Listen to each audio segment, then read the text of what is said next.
kadorba Shnong Mawtnum kum kaway na ka Shnong kabadan harod ka Surakba National Highway 6 RiBhoi District hakani ka kinti kalashim sa kaway pat ka sinjam na kabenta manshna ya kaway na ka jaka jngok kai perthai blatip kum ka RiBhoi Bamboo Park ha kaway na ka jaka jong ka Shnong kabadan harod jong ka tay ka Surakba Shwaban jam shakhamat ban pendap ya katay ka jing ang nuot ka Shnong u chairman ka Meghalaya Industrial Development Corporation MIDC u James K Sangma menta ka sngi ulawan banbu ya umaw Nongrim shwa ba ka Shnong kan penyat ya katay ka kam ban shna ya katay ka RiBhoi Bamboo Park ka bakin penan kam ban shna tang da kisiet kumba ka RiBhoi District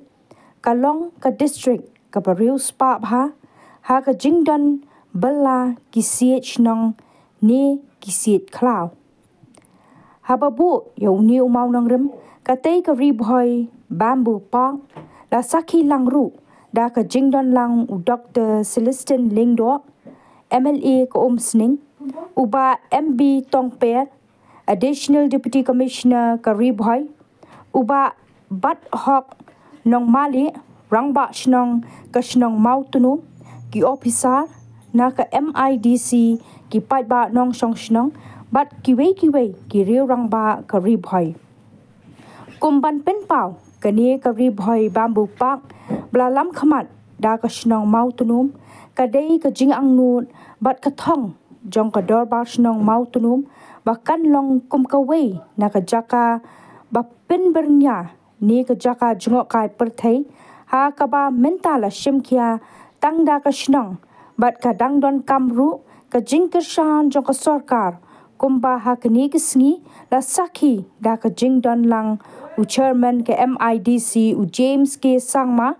u bala shim ya ka benta kum u kongsan the economic landscape of this area, but I believe more importantly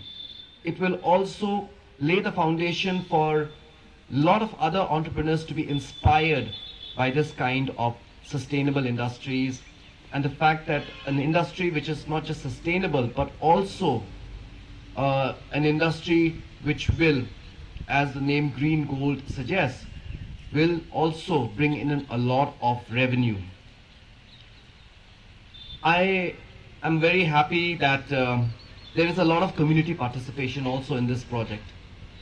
that this has been done in collaboration with the Dorbar Shnong of this area,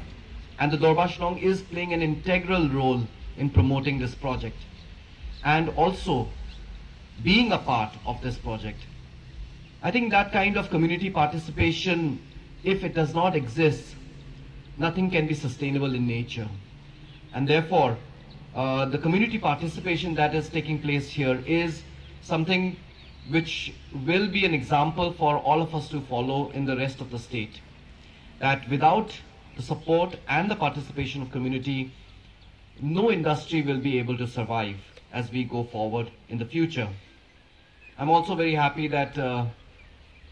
when we look at the holistic nature of this project, that livelihoods is being taken into consideration, that not just sustainability but also innovation is also one of the visions with which this project was conceptualized. And innovation is so integral today because as we live in this very fast changing ecosystem wherein a lot of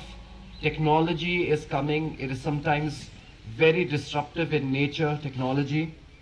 But with innovation, I believe that whatever challenges lie in the future, we will be able to overcome all these challenges. And therefore, when we talk about the way that bamboo provides a sustainable form of industry, I think that the sky is the limit. We are speaking about, as Dr. Celestin had just mentioned, that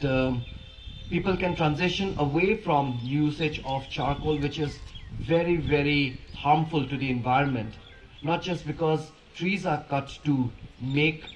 charcoal, but also the kind of emissions that take place. So with bamboo, I believe that the amount of impact, the carbon footprint of using pellets of bamboo will be much lesser than other harmful forms of charcoal. So these are the kind of innovations that we require in today's world. And this is not just limited to that. With bamboo, it can go up to many different levels. Like today, we know that ethanol is being produced from bamboo.